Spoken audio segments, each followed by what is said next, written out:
जी सब लोग लगाया वो जी ठाकरिया ने समझा वो जी।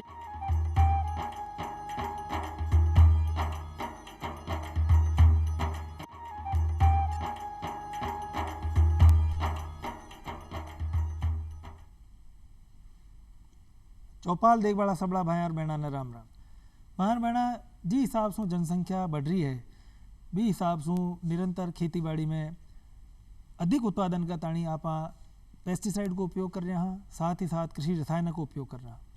और आ बात तो ठीक है कि भाई यहाँ का निरंतर प्रयोग से आपने उत्पादन तो नहीं की तरह प्राप्त हो जावे है, लेकिन अपनी ज़मीन की सेहत और ज़मीन से जो उत्पादन आप प्राप्त कर रहे हैं वह उपयोग कर रहे हैं, वहाँ खाबा से अपनी सेहत भी प्रभावित हो रही है, अपने ढांडा ढोर की सेहत प्रभावित हो रही है। तो आज जैविक खेती को बहुत महत्व है, जैविक खेती पर बार बार बात भी करी जा रही है, बार बार किसानों ने सुझाव दिया जा रहा है कि भाई जैविक खेती को उपयोग, जैविक खेती ने अपनाओ। और इनमें वर्मी कंपोस्ट और वर्मी वाश को बहुत ज़्यादा उपयोग है। आज तमाम जानकारी ले आज अपने बीच में श्री श्रवण कुमार जी यादव साहब मौजूद हैं। राम राम साहब। डॉक्टर साहब, डॉक्टर श्रवण जी, आपने एक पुरस्कार मिलो है, उस पुरस्कार का नाम है बेस्ट IARI इनोवेटिव फार्मर। तो वो जो आपने पुरस्कार मिलो है वो आपने की क्षेत्र में मिलो है, की काम करवा कतानी मिलो है? गोविंद जी नमस्कार। ये मैंने MSc और PhD दोनों जैविक खेती में किया है, और उसके बाद में मैंने मेरा अपना खुद का स्टार्टअप किया है वर्मी कंपोस्ट और जैविक खेती का।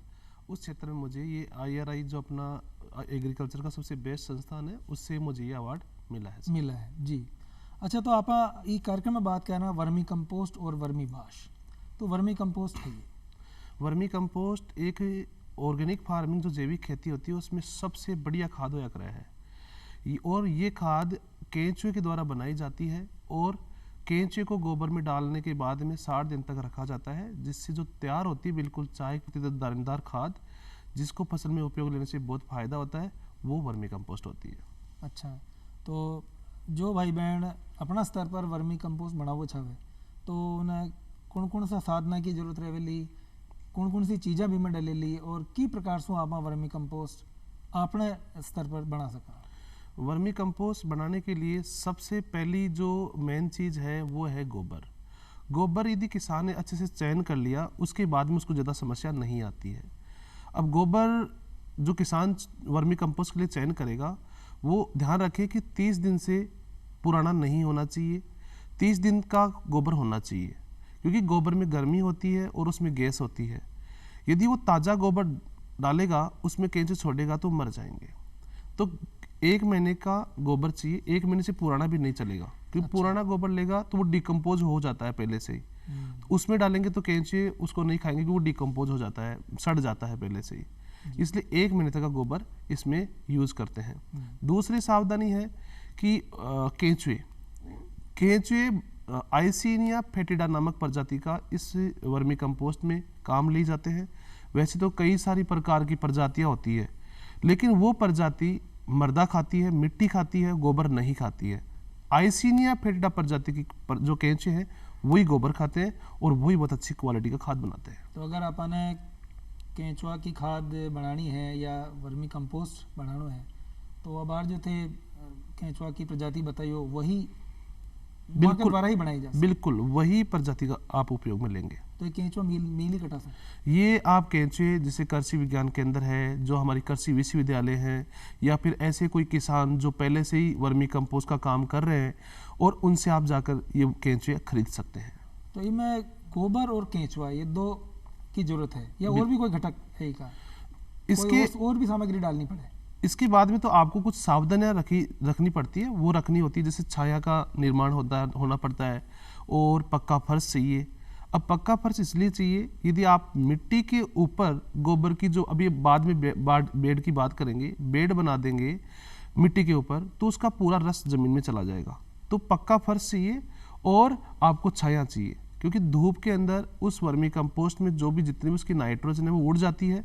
इसलिए नाइट्रोजन नहीं उड़े, इसलिए अपन छाया करने की आवश्यकता होती है, और नीचे पक्का फर्श चाहिए।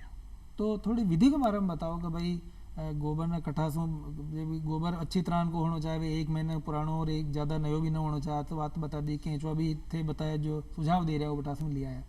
अब है ना ख्याल मैंने एक जगह लाना है की प्रकार से सावधानी रखनी है? देखो किसान भाइयों, सबसे पहले आपने गोबर का चयन कर लिया। गोबर चयन करते समय ये ध्यान रखें कि गोबर गीला होना चाहिए, भूरा होना चाहिए, और जिस प्रकार से गाय भैंस देती है उसी प्रकार से होना चाहिए। ऐसे नहीं कि बिल्कुल सूख गया हो, काला हो गया हो, वो गोबर नहीं चलेगा। तो वो आप गोबर लेके आइए, फिर उसको आप घर पे किसी छायादार स्थान पर उसको खाली कर दीजिए, और 7 से लेके 10 दिन तक, गर्मियों के दिनों में 7 से 10 दिनों तक उसको पानी डालकर अच्छे से ठंडा करिए। सर्दियों में यदि आप बनाते हैं तो उसको 5 दिन तक ठंडा करना चाहिए। ठंडा इसलिए किया जाता है कि इस गोबर के अंदर मेथेन गैस होती है और गर्मी होती है। आपने देखी होगी भाप उड़ती है, पैर गर्म जलते हैं गोबर की, जब हम रूढ़ी में ट्रॉली भरते हैं तो वो गर्म गोबर को यदि अपन बेड में डाल देंगे तो वो केंचुए मर जाएंगे। इसलिए पानी डालकर गोबर को ठंडा किया जाता है। ठंडा करने के बाद में उसकी बेड बनाई जाती है। बेड का मतलब और कुछ नहीं होता है, उसकी एक डोली होती है, उसकी साइज होती है 4 फीट चौड़ी होती है, आपकी 1.5 फीट ऊंची होती है, और लंबी आप जितनी आपके पास छाया उतनी आप लंबी रख सकते हो। लंबाई कोई समस्या नहीं है। मेन जो चीज़ है वो है चौड़ाई और ऊंचाई। तो आप याद रखें किसान भाइयों कि चौड़ाई 3 से 4 फीट और ऊंचाई 1.5 फीट, इस प्रकार से गोबर की ढेरी बनाई दी जाती है। ढेरी बनाने के बाद में जो अपन ने जिस प्रजाति के केंचुए का चयन किया, आइसिनिया फेटिडा, मैं बार बार इसलिए ले रहा हूँ कि किसान सबसे बड़ी गलती एक तो गोबर में होती है और एक दूसरी केंचुए की चयन में। अब वो केंचुए जो आइसिनिया फेटिडा वो 4 सेंटीमीटर लंबे होते हैं और लाल कलर के होते हैं। तो आपने प्रजाति का चयन करके उस जो आपने गोबर की ढेरी बनाई है उस पर केंचुए छोड़ दीजिए। अब केंचुए कितने छोड़ने हैं सर? 30 फीट की जिसे लंबी बेड होती है, 4 फीट चौड़ी होती है, 1.5 फीट ऊंची होती है, उसमें आपको 15 किलो केंचुए डालने हैं। जितनी लंबाई उससे आधा किलो के हिसाब से दो, जितनी लंबाई बेड की होती है उसके आधे, मतलब 30 फीट लंबी तो 15 किलो केंचुए डालने पड़ते हैं। केंचुए डालने के बाद में जो अपनी बोरी आती है, जो अपनी जूट की बोरी आती है जिसमें अपना अनाज भरते हैं, उसको डबल नहीं, उसको सिंगल कर लो, उसको फाड़ लो उसको, और फिर उसको गीली करके उसको ढक दो उसके ऊपर, उस डेयरी को पूरी को। बोरी से ढकने के बाद में आपको 60 दिन तक उस पर पानी का छिड़काव करना पड़ता है। ध्यान रखिए किसान भाई सबसे ज़्यादा इसलिए हार जाते हैं कि वो वर्मी कंपोस्ट बेड बनाते हैं लेकिन उस पर पानी का सबसे बड़ा ध्यान नहीं रखते हैं। यदि 60 दिन तक आपने लगातार गर्मियों में डेली और सर्दियों में एक दिन छोड़ के एक दिन पानी डालेगा किसान भाई, तो 60 दिन बाद में जो खाद बनेगी वो बिल्कुल एकदम चाय की पत्ती तरह काली खाद बनेगी साहब। अच्छा, मतलब बुरबुरी, बिल्कुल बुरबुरी, बढ़िया खाद बन जाए। हाँ, अब चाय की खाद आपने बनवा के बाद में मेन चीज होया करे कि उसको किस प्रकार से अपन अलग करेंगे। अलग कर लेते हैं केंचुए को अलग और खाद। नहीं, एक प्रश्न के पहले और है कि किसान मतलब क्या मालूम चाहिए कि भाई खाद बन गई है? बिल्कुल, बहुत अच्छी बात सर। इसमें क्या है कि किसान भाई उस बेड जो 1.5 फीट ऊंची बेड है उसमें 60 दिन बाद में हाथ देगा, एक खड्डा खोदेगा। यदि ऊपर से लेके नीचे तक बिल्कुल जो गोबर था वो चाय की तरह बिल्कुल काला हो गया है, इसका मतलब पक गई है खाद। हाँ, यदि गीला गोबर है तो आप 10 दिन और पानी डालते रहिए, ये आप ध्यान रखने चाहिए उसमें सर। तो उन्हें जो बीच में आप थोड़ा सा खोद लिया हूँ उसको कोई फर्क कौन पड़ेगा? वापस फिर बंद कर दे, वापस बंद कर दे वापस। अच्छा, अब जो मथा काली बात है कि भाई तैयार गोबर की खाद होगी, केंचुआ खाद तैयार होगी। अब खाद और केंचुआ ने अलग अलग करना है। अब देखो किसान भाइयों, आपने उस एक बेड में 15 किलो केंचुए डाले हैं। अब देखो सबसे बड़ी परमात्मा की देन है कि 15 किलो केंचुए डालने के बाद में 60 दिन में वो आपके 60 किलो जाते हैं। 15 से 60 किलो मतलब 4 गुना केंचुए उस बेड में बढ़ जाते हैं। तो किसान भाई एक बेड से स्टार्ट करे और 2 महीने बाद में उसी एक बेड के जो केंचुए थे उससे आप 4 बेड लगा लेंगे। इस प्रकार से आप अपनी बेड भी बढ़ा सकते हैं। अब अलग कैसे करें? सबसे पहली जो बात है कि आप 60 दिन होते ही आप पहले खाद को देखो कि वो पका कि नहीं पका। तो आप देखेंगे कि पक गया तो आप पानी देना बंद कर दो सर। पानी देना बंद करेंगे तो केंचुए नमी की तलाश में पेंदे की तरफ, जो प्लास्टिक या आपने पक्का फर्श कर रखा है उस पेंदे की तरफ जाएगा, उस बेड के नीचे। तो 3 से 4 दिन में जितने भी केंचुए बेड में है तो पेंदे की तरफ जाएंगे और ऊपर से हम लेयर वाइज जैसे 2 सेंटीमीटर खाद आपने ऊपर से उतार ली। फिर आप उसको क्या थोड़ा अंगुली से नुमा एक संरचना आती है उसको अपन पंजा बोलते हैं, पंजे से उसको लूज कर दो 2-2 सेंटीमीटर। जैसे लूज होगा तो केंचुए फिर उसके अंदर जाएंगे, फिर ऊपर से सोर कर फिर खाद को उतार लो। ऐसे करते करते आपने जैसे 4-5 बार उसको खाद को उतारा 2-2, 3-3 सेंटीमीटर, तो लास्ट में जो 5 सेंटीमीटर बचेगा उसमें पूरे केंचुए जी। तो वो एक तरीका है। हाँ। अच्छा, वे केंचुआ से दोबारा खाद बनाई जा सके? बिल्कुल बेड बनाई जा सके। बा केंचुआ जैसे अब इतना 5 सेंटीमीटर बच गया तो आप नई 3-4 बेड लगाओ और बा केंचुआ गमला बरबर बा गमला डाल दो, तो उससे क्या होगा कि आपकी एक बेड से 4 बेड बन जाएगी। तो उनमें जो जाना थे खेरा को 15 किलो केंचुआ 60 किलो हो गया, और कुछ केंचुआ मर भी जाता हुई खाद निर्माण के दौरान, तो उसको खाद की सेहत पर कोई प्रभाव कौन? उससे कोई प्रभाव नहीं पड़ता है। जैसे एक केंचुआ अपने जीवन काल उनका 6 महीना होता है, उसमें 280 बचे रहता है। तो कुछ केंचुए जो बूढ़े मरते रहते हैं, कुछ नए बहुत सारे नए आते रहते हैं, तो उससे कोई समस्या नहीं है, बहुत बढ़िया है। और ये खाद तो बहुत ही जान है किसान की, किसान का मित्र कहते हैं केंचुए को। तो जो खाद बनती है वो तो बहुत अच्छी बनती है, उससे कोई नुकसान नहीं है। डॉक्टर साहब, अत्रि विधि के बजाय जो बाजार में जो अपन खाद वगैरह मिल रहा है, तो वो डाल बस कई नुकसान है, वो डाल बस कई फायदो है। देखो किसान भाई, सीधो ले डालो, अतर लफड़ो क्यों? किसान भाइयों, गोविंद जी ने जो बात पूछी है कि रासायनिक यूरिया का कट्टा है, डीएपी का कट्टा है, आप बाजार से लाके डाल सकते हो, लेकिन सबसे बड़ी बात है जहां अपनी मातृभूमि की बात करते हैं, अपनी प्रकृति की बात करते हैं, इंसान के स्वास्थ्य की बात करते हैं, आज हम केमिकल डालते हैं। बारिश में जो पानी बहकर खेत से जाता है, नदी नालों में जाता है, उनकी जो मछली है वो मर जाती है। और मैं आपको बता दूं कि आप जब जैविक खेती करेंगे तो उत्पादन शुरू में कम आया कर है, मतलब 2 साल तक उत्पादन कम होता है। रासायनिक आप खेती करते हैं तो उत्पादन बढ़िया, आपको तत्कालिक रूप से अच्छा उपज प्राप्त होता है। लेकिन आप अच्छी प्रकार से जैविक खेती करेंगे तो 2 साल बाद के मायने था का उत्पादन केमिकल फार्मिंग और आपने जैविक खेती वाले खेत को जाके देखोगे तो आप कोई अंतर नहीं कर पाओगे।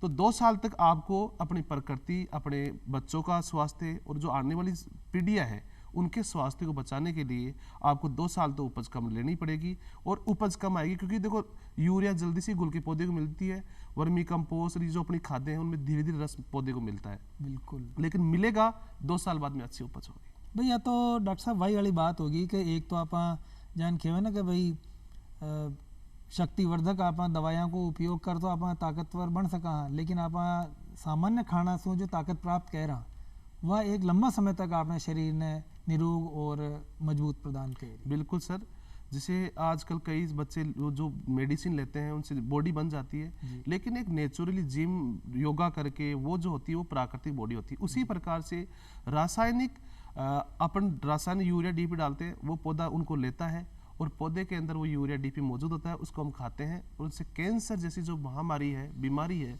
वो उनमें होती है। और कैंसर तो आप जानते हैं कि ऐसी बीमारी है कि उसमें आदमी हर दिन मरता है, इसलिए उस कैंसर जैसी बीमारी से बचने के लिए आपको जैविक खेती करनी पड़ेगी और वर्मी कंपोस्ट तो उसमें सबसे बड़ी जान है। अच्छा डॉक्टर साहब, तैयार होगी खाद, अब उनको उपयोग की प्रकार से करना चाहिए? वर्मी कंपोस्ट का उपयोग करने का तरीका बहुत आसान है। जितनी भी सब्जियां वाली फसलें हैं उसमें 5 से 6 टन मतलब 50 से 60 क्विंटल किसान को डालनी चाहिए।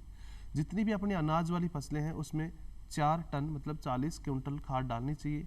और जो अपने फल वाले पौधे हैं उसमें जैसे छोटा पौधा आप लगा रहे हो, अभी नया पौधा लगा रहे हो, तो एक पौधे के अंदर आपको 2 किलो खाद, जो आपका 1 साल का पौधा है उसमें 3 किलो खाद, जो 2 साल से ऊपर का पौधा है उसमें 3 से 5 किलो खाद, और जो 5 साल से ऊपर का पौधा है उसमें आप 10 किलो खाद डालिए। मैं आपको बता दूं एक चीज़ बहुत बड़ी बात कि जो हमने अनुसंधान किया है कि वर्मी कंपोस्ट एक ऐसी खाद होती है जिसमें 17 पोषक तत्व पौधे में उसमें उपलब्ध होते हैं। खाद में यूरिया के अंदर अब डालते हैं सिर्फ नाइट्रोजन मिलता है, डीएपी डालते हैं नाइट्रोजन फॉस्फोरस मिलता है, लेकिन वर्मी कंपोस्ट में पूरे 17 होते हैं। तो पौधे को 17 के 17 वर्मी कंपोस्ट से मिलते हैं। ये सबसे बड़ी बात है कि आपको ना तो फेरस डालना पड़ेगा ना कैल्शियम जब हम बोलते हैं, इस वर्मी कंपोस्ट 17 के 17 मिल जाते हैं। मतलब एक ही खाद से बहुत सारा 17 प्रकार का पोषक तत्व आपने पौधा ने मिल जाए। बिल्कुल सर, बिल्कुल, बहुत अच्छी बात है। अब जो दूसरो हिस्सों है आपने, एक तो वर्मी कंपोस्ट की बात आप कर रहे हैं और एक है वर्मी वॉश। तो वर्मी वॉश खाइए और वर्मी कंपोस्ट तो चूँकि आप सब किसान आ तो जाना है, लेकिन वर्मी वॉश के बारे में तो कोई बहुत कम लोग जाने हैं। देखिए किसान भाइयों, वर्मी वाश एक टॉनिक है। मैं बोलता हूँ कि vermi wash is a tonic. अब वर्मी वाश टॉनिक कैसे है, कैसे टॉनिक बना? आप सब लोगों ने केंचुए देखे होंगे। केंचुए को जब आप पक्के फर्श पे डाल के छोड़ना, एक केंचुए को जब वो चलेगा तो अपने पीछे एक पानी की लकीर छोड़ के जाता है, एक लकीर बन जाती है। तो इसका मतलब मैं आपको बता दूं कि केंचुआ 24 घंटे अपने शरीर से पानी छोड़ता है, 24 घंटे। अच्छा। और उस पानी में कई सारे हार्मोन्स होते हैं, एंजाइम होते हैं, और जो पौधे को बढ़ाने वाली चीजें हैं वो सब चीजें उसमें होती है। अब यदि कोई भी आदमी, कोई किसान भाई उस पानी को अलग निकाल ले कैसे भी करके और अपने पौधों पर छिड़काव करे या जड़ों में डाले तो उससे बहुत अच्छी वृद्धि होती है। मतलब एक प्रकार से उनको आपने जो केंचुआ है उनको शरीर से जो एक पानी निरंतर जो निकल रहा है वो नहीं वर्मी वॉश आप आखिर। अब उसको अपन अलग कैसे निकाले जी। सब किसान भाई अभी जैसे उसकी विधि तो समझ में आई नहीं, बस ये हो गया वर्मी वाश क्या है, उसको निकाले कैसे। निकालने के लिए क्या करते हैं कि 3 मटकों का सेट बनाते हैं हम। 3 मटके से एक ऊपर हो गया, एक बीच में और एक नीचे, या आप रस्सी से आराम से सेट बना लीजिए। ऊपरी वाले मटके हैं ना, उसमें जो डॉक्टर वाली आपने ड्रिप चढ़वाई होगी तो उसमें वो कम ज़्यादा करने वाली आती है। तो ऊपर वाली मटके में पेंदे में छेद निकाल के और उसमें वो ड्रिप सेट कर दो उसमें, और कोई भी जैसे लाख है या एम सील से उसको बंद कर दो। बीच वाली मटकी उसमें एक सिंपल नलकी लगा दो, बिल्कुल जो आपने देखा कारीगर जो वाटर लेवल मापता है, एक छोटी सी नलकी आती जी है। जी हाँ हाँ। तो वो नलकी उस बीच वाली मटकी में लगा दो, और नीचे मटकी उसमें आपको कुछ नहीं करना, वो बिल्कुल ऐसी ही रहेगी बिना छेद वाली। अब देखो जो ऊपर वाली मटकी में अपन ने क्या लगाया, जो डॉक्टर वाली जो ड्रिप है वो लगाई है। बीच वाली मटकी की बात करते हैं सबसे पहले। उसमें पेंदे में थोड़े थोड़े कंकड़ डालेंगे 10-15, फिर 1 सेंटीमीटर मोटी दूब घास की परत बिछाएंगे, उछलने का काम करेगी। और फिर उसके ऊपर दूब घास के ऊपर आपको 10 किलो गाय का ठंडा गोबर जो 10 दिन पुराना हो, ताजा नहीं, वो गोबर उसमें 10 किलो डाल देंगे। गोबर डालने के बाद में उसमें हम 1 किलो केंचुए डालेंगे उस गोबर के ऊपर।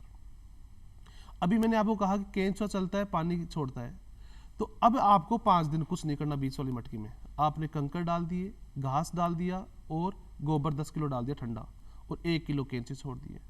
अब केंचुआ गोबर खाएगा, अपने शरीर से पानी छोड़ेगा, गोबर खाएगा, अपने शरीर से पानी छोड़ेगा। अब वो पानी गोबर सोखता रहेगा।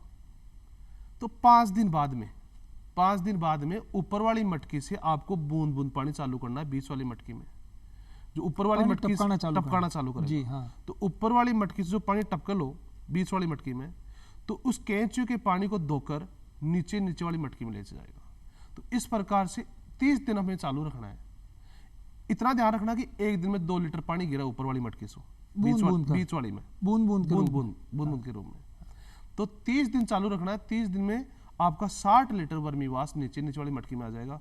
और मैं बहुत बड़ी बात बताऊं कि बाजार में ई वर्मीवाश की रेट 300 रुपये लीटर है, और किसान के 2 रुपये लीटर कमान बढ़ा सके किसान, और आपकी खेती में उपयोग करके और बहुत अच्छा आपका उत्पादन बढ़ा सके। तो ये वर्मीवाश तो एक पौधा के लिए टॉनिक से साहब।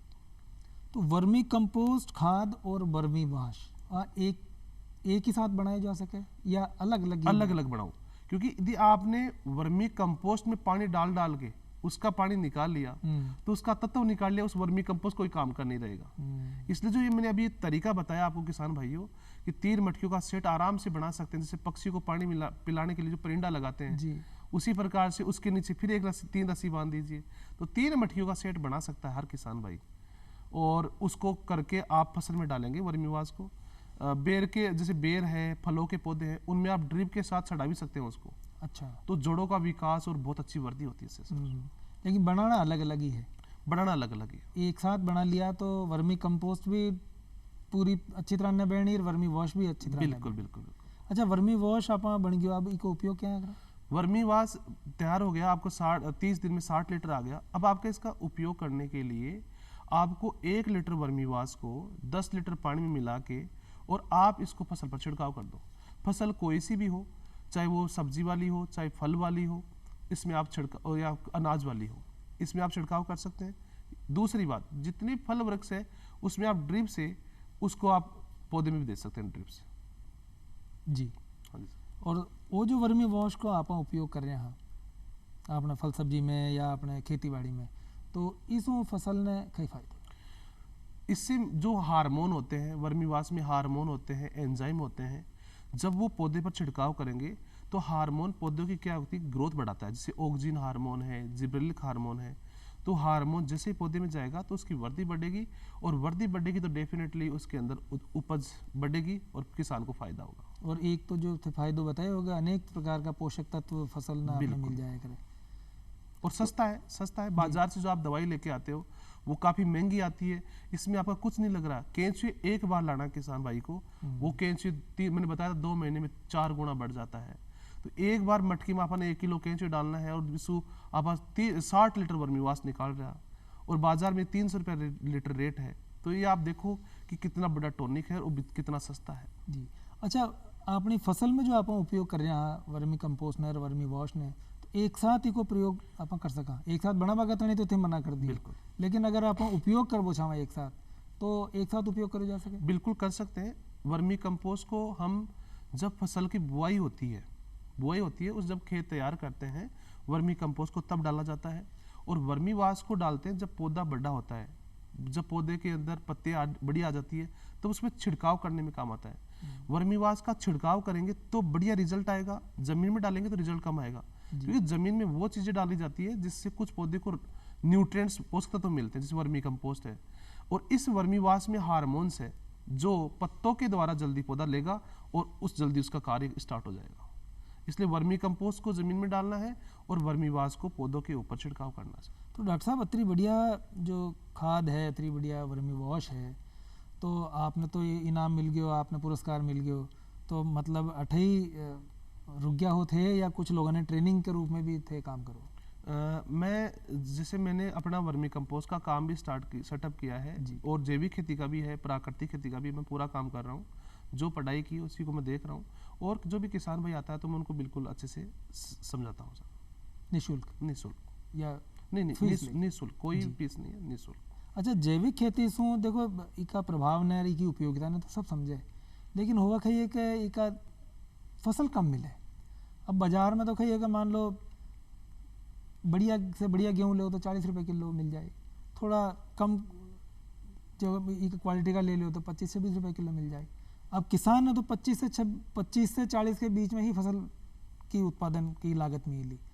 अभी की लागत ही 30% 35% कम हुई है, तो उनको तो फसल को जो उत्पादन है उनका मुकाबले उन्हें जो कीमत तो कम मिली, तो फिर किसान तो इन भाई समझ में तो आ रही है बात, अब आप करवा की इच्छा भी है, लेकिन पीसा ही देखो गोविंद जी, बात ऐसी है कि उपज कमाएगी, और उपज कमाएगी तो किसान को पैसा अधिक मिलना चाहिए जी। जैसे मान लो 10 क्विंटल हुई, 2,000 रुपये किलो से 20,000 की केमिकल वाली बिक रही है जी। और जैविक करेंगे तो यदि 8 हो रही है तो उसकी आपकी रेट ज्यादा मिलनी चाहिए।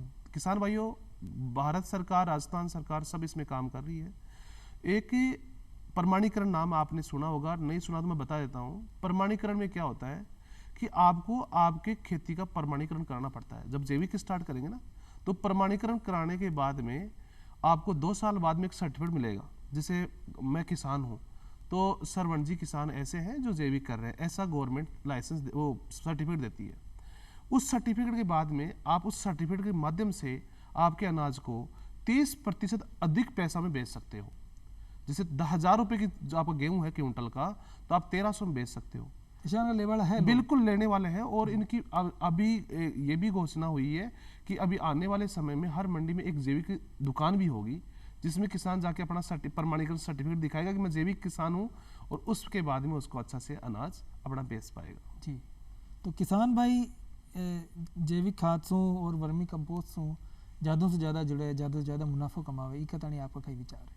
मैं तो यही कहना चाहूँगा कि देखो, अपनी जो मृदा है ये बिल्कुल ख़राब हो चुकी है। पहले के समय में एक ग्राम में लाखों अरबों जीव होते थे, वो अभी पूरे ख़त्म हो चुके हैं। यदि अभी भी हम इसमें इसी प्रकार से डालते रहेंगे तो आने वाले समय में हम फसल नहीं ले पाएंगे, और जो हमारी पीढ़ियाँ है वो हमें उसका जिम्मेदार ठहराएगी। इसलिए अभी हमारे किसान भाइयों, मैं आपसे निवेदन करना चाहूँगा कि अभी सबसे सही मौका है और सही समय है कि अभी तकनीकी हमें सबको नॉलेज हो गई है, हमें पूरी तकनीकी मिल गई है।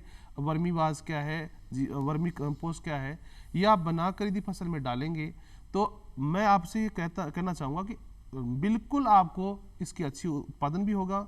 2 साल तक थोड़ा कम होता है, लेकिन बाद में अच्छा होगा, और हर किसान भाई करेगा, तभी हमारा देश भी स्वस्थ रहेगा और हमारी मृदा भी स्वस्थ रहेगी। इको व्यावसायिक रूप में भी उत्पादन कर सकेगी भाई? आपने तो काम के अलावा आप बेच भी दें सिंगाशान की बिल्कुल खाद कर में? सकते हैं, जैसे मैं ही कर रहा हूँ और अच्छा। कई लोग भी कर रहे हैं।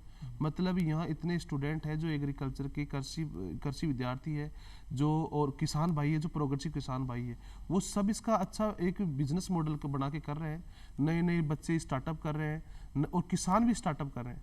इसलिए आप किसान भाई अपनी खेती में डालने के साथ साथ आप इन बेड की संख्या बढ़ाइए, वर्मी कंपोस्ट की मात्रा का उत्पादन और बढ़ाइए, और आप अपने पड़ोसी किसान हैं, नर्सरी वाले हैं, पॉली हाउस वाले हैं, उन्हें बहुत अच्छा रिजल्ट आता है इसका, उसमें आप बेच सकते हैं। और आप खेती के साथ साथ इस वर्मी कंपोस्ट अच्छा भाई खेती में तो आपको फायदा करेगा ही करेगा जी। और जो एक्स्ट्रा वर्मी कंपोस्ट जो अधिक होगा हाँ। उसको बेचकर आप और पैसा कमा सकते हैं। सकते हैं। डॉक्टर श्रवण कुमार जी यादव साहब, बहुत बढ़िया, बहुत रोचक तरीका से और बहुत ही उपयोगी जानकारी आप मगर कार्यक्रम में आर दिया। आपको बहुत बहुत धन्यवाद। इच्छा तो हो रही है कि अतरा बहुत बढ़िया विषय पर आपसे बातचीत करता रहे, लेकिन इशारो है कि भाई कार्यक्रम को बखत पूरा हो रहे हो। राम राम।